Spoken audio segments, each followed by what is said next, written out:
사사기 강의의 33번째 시간으로 나시린과 그리스도인의 삶의 자세라는 제목으로 우리 하나님 말씀 함께 나누도록 하겠습니다. 오늘 삼손 이야기 세 번째 시간입니다.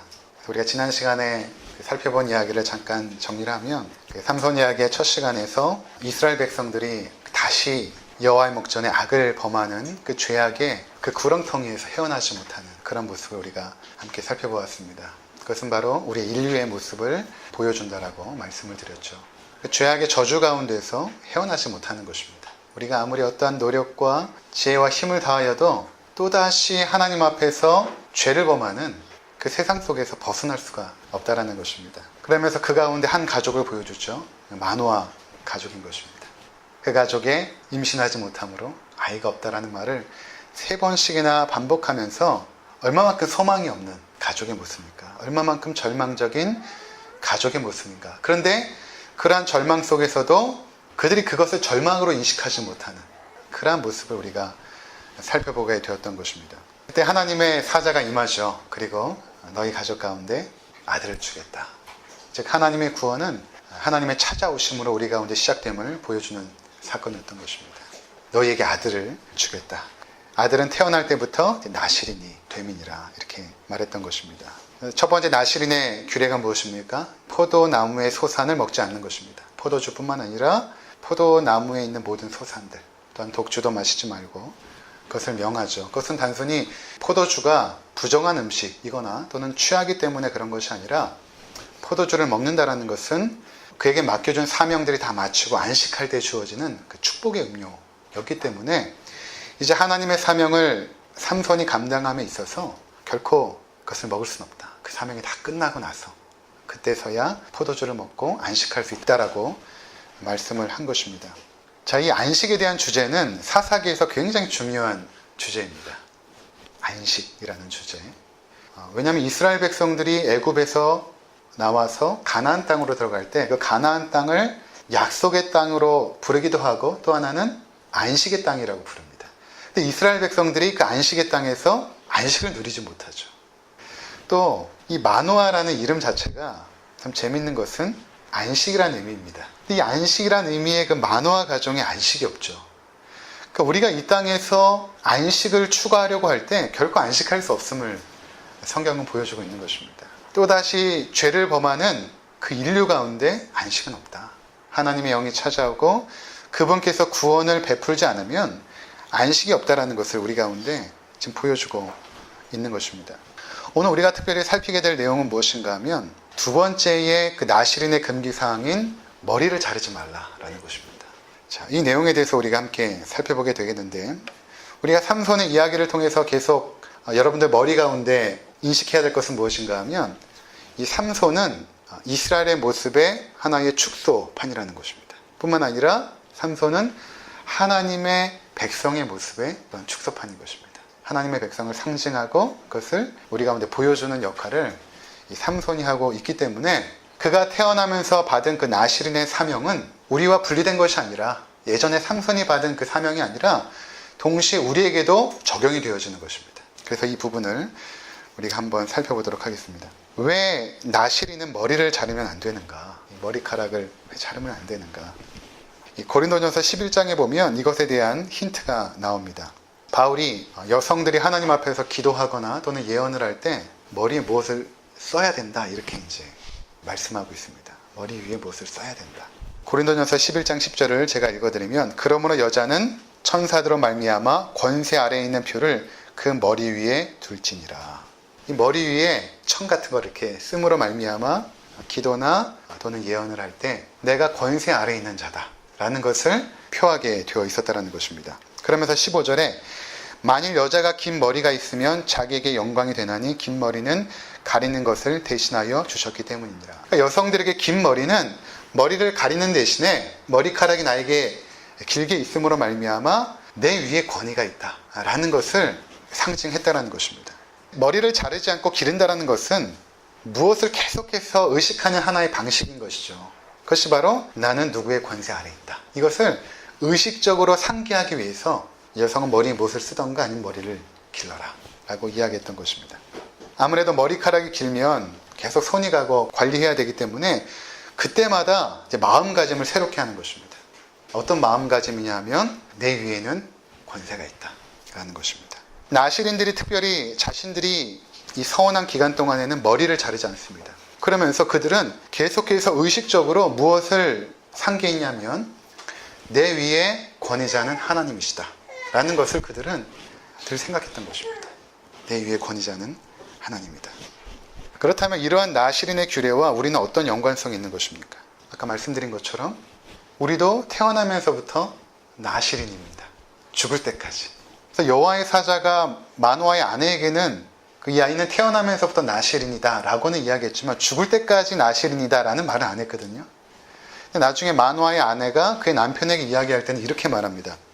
사사기 13장 7절 그가 내게 이르기를 보라 내가 임신하여 아들을 낳으리니 이제 포도주와 독주를 마시지 말며 어떤 부정한 것도 먹지 말라. 이 아이는 태에서부터 그가 죽는 날까지 하나님께 바쳐진 나실인이 됨이라 하더이다 하니라.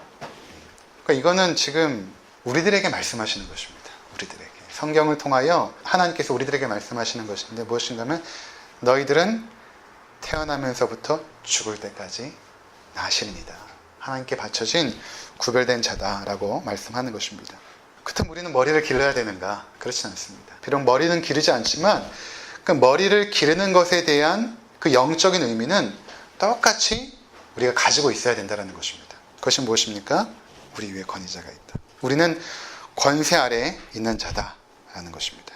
그러니까 내 마음과 내 뜻대로 살 수가 없는 것입니다. 항상 그 권위자의 뜻에 따라야 되는 것입니다.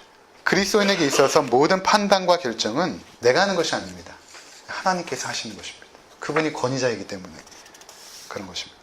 근데 만일 그리스도인이 이것에서 벗어나서 살기 시작하면 나중에 조금 구체적으로 설명을 드리겠지만 온갖 조롱과 멸시를 당하게 됩니다. 그리스도인의 능력이 여기에서부터 시작이 되는데 나중에 삼손을 보면 머리가 밀리고 능력을 잃어버리지 않습니까? 우리도 그렇게 세상으로부터 조롱과 비난을 받게 된다는 것입니다. 그리스도인이 하나님의 권위를 무시하고 살아갈 때 세상의 조롱거리가 됩니다. 이것은 구체적으로 이야기하면 하나님의 권세, 하나님의 권위는 어디에서 나타나는가? 하나님의 말씀을 통하여 우리 가운데 주어진 것입니다. 그러니까 하나님의 말씀이 우리 삶의 모든 판단, 근거요, 기준이 되는 것입니다. 무엇이 선하고 무엇이 악한가? 그래서 하나님의 말씀이 선하다고 하면 선인 것이고 악하다고 하면 악인 것입니다. 이스라엘 백성을 통하여 가나안 땅에 들어가서 그곳에 있는 모든 민족을 진멸하라 라고 했으면 그것이 선인 것입니다. 근데 우리는 자꾸만 뭐라고 생각하냐면 어떻게 하나님이 그렇게 악할 수 있는가? 어떻게 모든 민족을 진멸하라고 하는가? 그렇게 무신막지한 하나님이 어디 있는가? 우리가 스스로 판단하고 싶어 하죠. 그렇지 않습니다. 그것이 하나님의 선인 것입니다. 옳고 그름, 성공과 실패, 복과 저주, 이 모든 것들이 기록된 성경 말씀을 통하여 우리 가운데 권위로 주어지는 것입니다. 이스라엘 백성들은 가나안 땅에서 하나님의 말씀을 생명의 도리로 붙잡고 살아가야 했습니다. 근데 처음에는 그렇게 살아가다가 시간이 지나면서 하나님 말씀을 소홀히 대하기 시작합니다. 그리고 나중에는 그 말씀을 무시해버립니다. 그리고 어떻게 살아가냐 하면 각자 소견에 오른 대로 살아갑니다. 자신의 머리 위에 권세가 있음을 그들은 망각해버리고 이제는 각자 소견에 오른 대로 살아가기 시작했다는 것입니다. 사사기 17장 6절 그때에는 이스라엘의 왕이 없으므로 사람마다 자기 소견에 오른 대로 행하였더라. 그 다음에 21장 25절 그때 이스라엘의 왕이 없으므로 사람이 각기 자기의 소견에 오른 대로 행하였더라. 자기의 소견대로 옳게 행한 결과가 나중에 살펴보게 되겠지만 굉장히 비참하고 끔찍했습니다.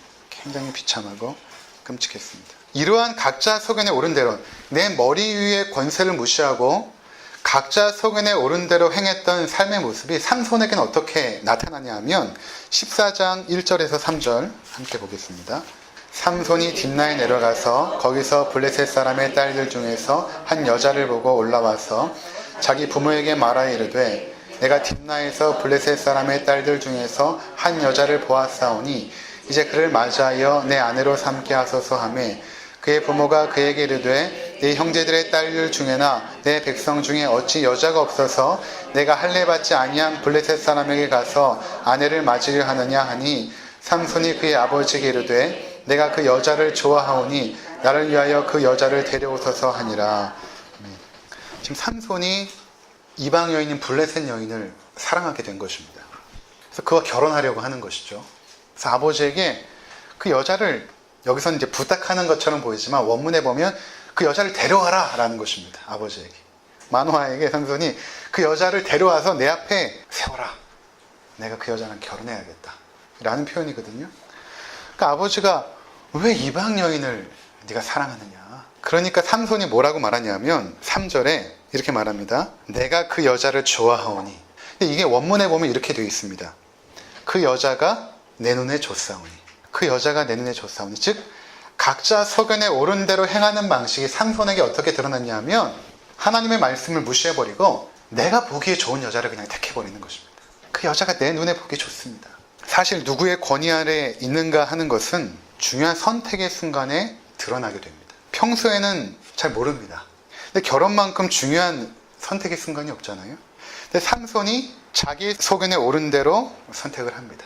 그리고 그의 부모도 여기 보면 질질 끌려다니거든요. 삼손에게. 잘못된 줄 알면서도 결국 블레셋 여인과 결혼을 시켜버립니다. 신명기 7장 2절에서 4절 우리 잠깐 보고 오도록 하겠습니다. 신명기 7장 2절에서 4절. 내 하나님 여호와께서 그들을 내게 넘겨 내게 치게 하시리니 그때 너는 그들을 진멸할 것이라. 그들과 어떤 언약도 하지 말 것이요 그들을 불쌍히 여기지도 말 것이며 또 그들과 혼인하지도 말지니 내 딸을 그들의 아들에게 주지 말 것이요 그들의 딸도 내 며느리로 삼지 말 것은 그가 내 아들을 유혹하여 그가 여호와를 떠나고 다른 신들을 섬기게 하므로 여호와께서 너에게 진노하사 갑자기 너희를 멸하실 것임이니라.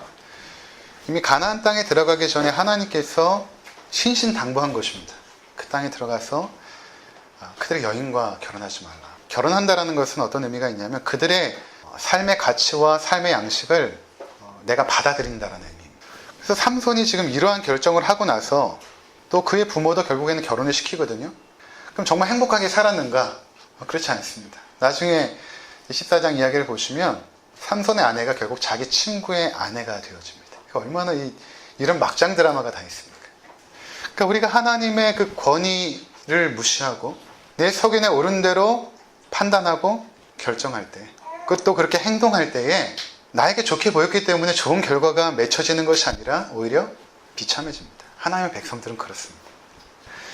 그래서 나실인들이 머리를 기름으로 늘 의식해야 됐던 건 무엇인가 하면 내 위에 있는 권위, 내 위에 있는 권세, 그것은 하나님의 말씀이다 라는 것을 계속해서 의식하며 살아야 했던 것입니다. 우리가 소소한 삶의 결정의 순간에 하나님의 권세를 의식해야 됩니다. 그렇지 않으면 크고 중요한 결정의 순간에 하나님의 뜻을 따르지 않습니다.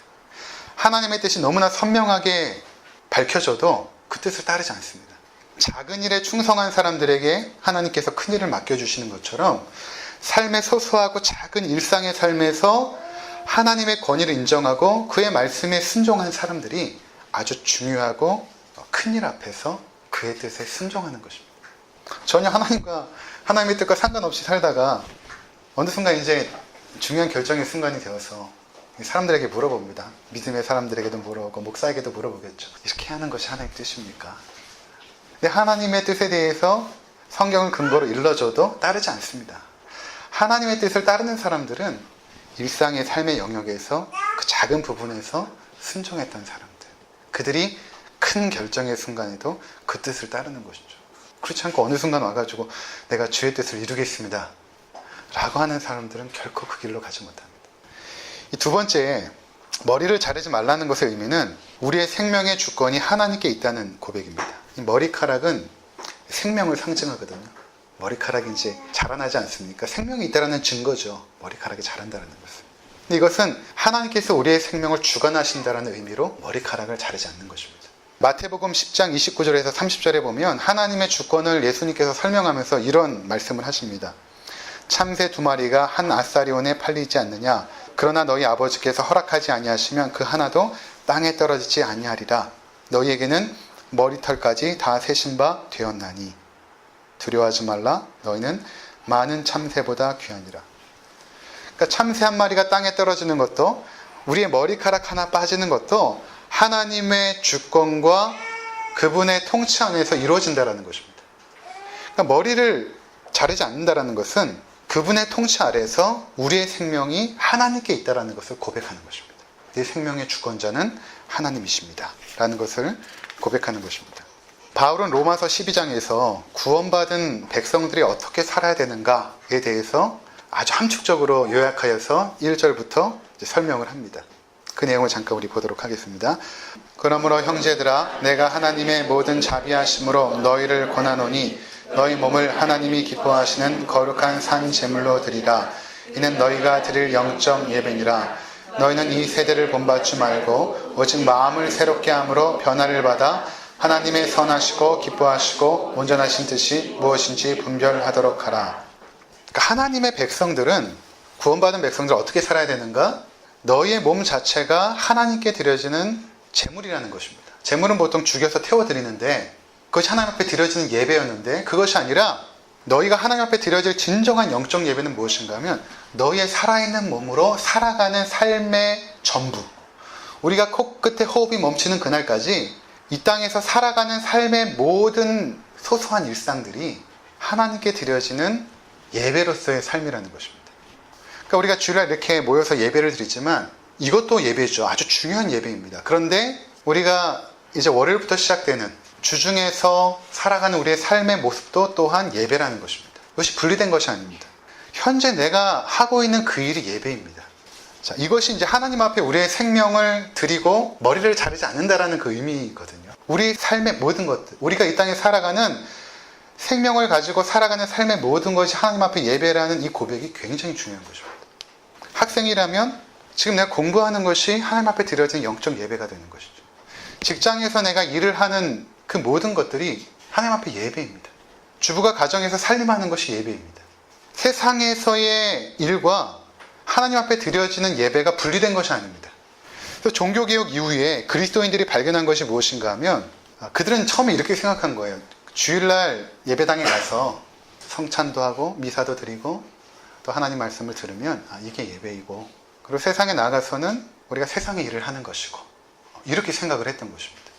근데 하나님 말씀을 이제 그들이 연구하면서 깨달은 것이 무엇인가 하면 우리가 제사장이었구나. 이전에 내가 생각할 때 제사장은 사제나 교황이나 주교나 이런 사람들이 제사장이고 우리는 거기에 참여해서 예배를 드리는 그런 존재였는 줄 알았는데, 그것이 아니라 베드로전서 2장 9절에 보니까 너희는 택하신 족속이고 왕같은 제사장이고 거룩한 나라고 그의 소유된 백성이다. 우리가 제사장이었구나. 그렇다면 우리가 하나님 앞에 어떠한 제사를 드리는가? 그것은 우리의 삶의 예배를 드리는 것이구나 라는 것을 깨닫게 된 것입니다. 또 종교개혁 이후에 굉장히 놀라운 개혁이 일어나기 시작했는데, 그것은 무엇인가 하면 그들이 자신의 삶의 터전에서 정직하고 최선을 다하기 시작한 것입니다. 장사를 하는 사람들은 하나님 앞에서 이것이 하나님께 드려지는 영적 예배라는 사실을 발견하고 나서부터 저울을 속이지 못하는 것이죠. 너무 마진을 크게 잡지 못하는 것입니다. 불편하기 시작한 거예요. 내가 지금 하나님 앞에서 이 물건을 파는데 나쁜 물건만 가져와서 팔지 못하는 것입니다. 음식을 파는데 남들이 먹던 것 몰래 숨겨가지고 다시 내놓지 못하는 것이죠. 하나님 앞에서 내가 음식 장사를 하는데, 하나님 앞에서 구두 하나를 만드는데 허접하게 만들 수 없는 것입니다. 이것이 하나님 앞에 드린 영적 예배이기 때문에 최고의 재질을 가지고 최선을 다하여 정성스럽게 구두 하나를 만드는 것입니다. 그러니까 삶에 놀라운 개혁들이 일어나기 시작한 거예요. 집에서 살림하는 것이 무슨 하나님 앞에 드린 영적 예배인가? 아이를 돌보고 음식을 만들고 청소하며 빨래하는 것이 하나님 앞에 드려진 영적 예배인가? 그것이 영적 예배인 것입니다. 그것이 하나님을 섬기는 거예요. 나의 가족을 섬기는 것이 하나님을 섬기는 것임을 발견한 것입니다. 여러분, 하나님의 일과 우리의 일이 분리되지 않습니다. 전에도 말씀드렸지만 이른 새벽에 이곳에 나와서 새벽에 기도하는 그분도 하나님의 거룩한 예배로 받으시지만, 여기 그 더러운 쓰레기들, 냄새나고 더러운 쓰레기들 치우는 그 환경 미화원도 하나님의 창조 세계 일부분을 지금 청결하게 하고 있는 거예요. 그들이 하나님 앞에 영적인 예배를 드리고 있는 것입니다. 이것이 나실인으로서의 우리의 삶의 모습인 것입니다. 우리의 삶 전체가 하나님의 것이기에 내게 주어진 모든 것들을 하나님의 주권과 섭리를 인정하고 그 속에서 최선을 다하여 하나님 보시기에 부끄럽지 않도록 그렇게 살아가는 것입니다. 마지막으로 이러한 인식이 왜 중요한가라는 것입니다. 왜 우리가 나실인으로서 머리를 깎지 않는 하나님의 권위 안에 있으므로 말씀에 순종하고 뿐만 아니라 우리의 생명이 하나님께 있으므로 우리의 삶 전체를 예배하는 삶으로 살아가는 이 두 가지 인식이 왜 그렇게 중요한가? 그것은 그리스도의 능력이 여기서 나타나요. 아까도 말씀드렸지만 종교개혁 이후에 아주 놀라운 개혁적인 일들이 일어나기 시작한 것입니다. 사실 근대화가 역사학자들은 종교개혁 이후에 근대화가 이루어졌다라고 그들이 말하고 있습니다. 그렇게 살아가는데 삶의 개혁이 일어나지 않는 것이 오히려 이상한 것입니다. 근데 그런 능력 있는 삶을 그리스도인들이 살기 시작한 거예요. 아무도 보지 않는데 정직하게 홀로 막무하게 그 일을 감당하는 것입니다. 다 포기했는데 그리스도인은 포기하지 않고 끝까지 그 일을 하는 것입니다.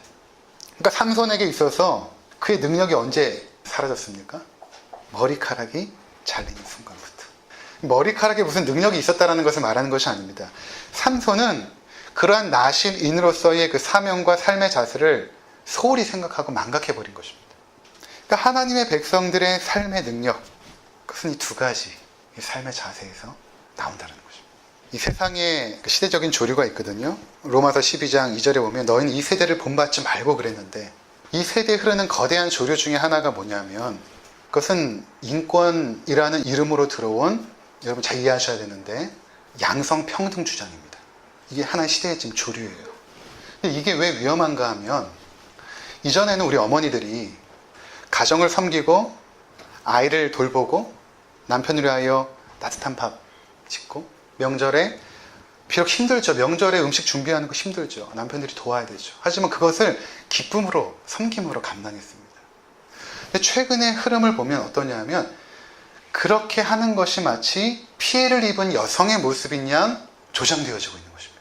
남성의 권위 아래에서 피해를 받고 있는 여성들이 이제는 거기에서 해방되어서 자신의 여성의 인권을 성장시켜야만 마치 능력 있는 여성인 것처럼 그렇게 자꾸만 세상의 조류들이 흘러가고 있는 것입니다. 거긴 여러 가지 사상들이 다 들어가 있어요. 그중 가장 대표적인 것이 사회 구성원들을 하나의 계급으로 보는 의식입니다. 여성과 남성이 계급 투쟁을 하고 있다고 보는 것입니다. 그래서 여성이 이 지금 그 눌려있는 이 투쟁에서 해방되기 위해서는 그 집에서 살림하고 있는 자리를 박차고 나와서 여러분들의 능력을 세상에서 발휘해야 됩니다. 라고 말하는 것입니다. 근데 그 가장 그 밑바닥의 핵심에는 무엇이 있냐면 가정을 해체하려고 하는 사단의 악한 음모가 담겨져 있습니다. 가정을 해체해버리면 사회가 무너지거든요. 거기에 양성평등 주장까지 막 지금 들어오고 있고 거기에는 성소수자의 인권을 존중해야 된다는 것까지 막 들어오고 있는 것입니다. 그것들이 하나로 막 묶어져서 핵폭탄처럼 지금 우리 사회에 막 떨어지고 있는. 근데 여기에 지금 유럽 사회는 이미 묻어졌습니다. 유럽 교회는 무너졌어요. 예전에 우리 어머니도 안 그랬잖아요. 명절이 끝나고 나면 힘들죠. 지치죠. 하지만 가족들이 함께 모이고 자신의 섬김을 통하여 행복했던 그 모습에 대해서 감사했습니다. 근데 지금은 마치 그것이 피해를 입은 여성의 모습이냐. TV에서는 방송을 하고 있고 명절이 끝나면 이혼율이 늘어가고 있고 이게 지금 무엇인가 하면 이 세대의 흐름입니다. 이것을 본받지 말라는 것입니다. 그리고 너희들은 영적 예배를 드리는 자들인데 마음을 새롭게 하고 변화를 받아서 지금 네가 처한 그 자리에서 하나님의 선하시고 기뻐하시고 온전하신 뜻이 무엇인지 분별하도록 해라. 그렇게 말씀하고 있는 것입니다. 직장인이면 직장인으로서, 살림하는 주부면 살림하는 주부로서, 공부하는 학생이면 공부하는 학생으로서 그 자리에서 너희가 영적인 예배를 드려라 라는 것이 하나님의 말씀인 것입니다. 그것이 능력으로 나타난다는 것입니다. 여성의 능력이 세상에서 자아를 막 발휘해서 자기의 능력을 발휘하는 게 여성의 능력을 발휘하는 것이 아니라 오히려 한 가정에서 남편과 자녀를 돌보는 그 일 속에서 능력이 나타나는 것입니다. 세상의 조류에 여러분들이 휘사시면 안 돼요. 혹시 여러분들 가운데 혹시 목사가 남자니까 이런 얘기를 하겠지. 명절 앞두고 이런 얘기 하겠지. 여러분들이 세상의 조류에 좀 물드신 거예요. 그 마르크스 레닌의 그 계급 투쟁론에 이미 물든 것입니다. 성경이 증거하지 않습니까? 성경이 이렇게 말하잖아요. 너희가 하나님의 일을 하려거든 가정에서 인정받고 하라. 가정에서 인정받고. 가정을 잘 돌봐야 목사도 되고 가정을 잘 돌봐야 장로도 되는 것이다. 성경이 진리잖아요. 자, 이러한 나실인으로서의 삶.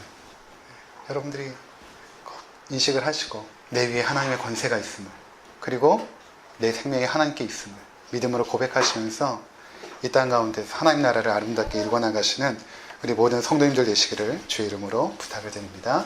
기도하시겠습니다.